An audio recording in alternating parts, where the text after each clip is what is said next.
What's up guys, I'm Andy from 1A Auto. Here I have this cable lock from Bolt.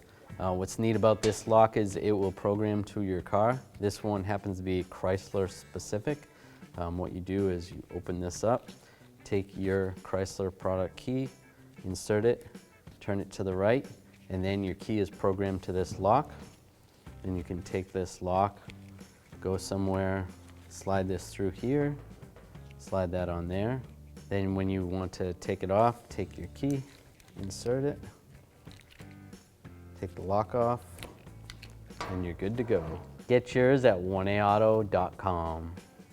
Thanks for watching. Visit 1aauto.com, your place for DIY auto repairs, for great parts, great service, and more content.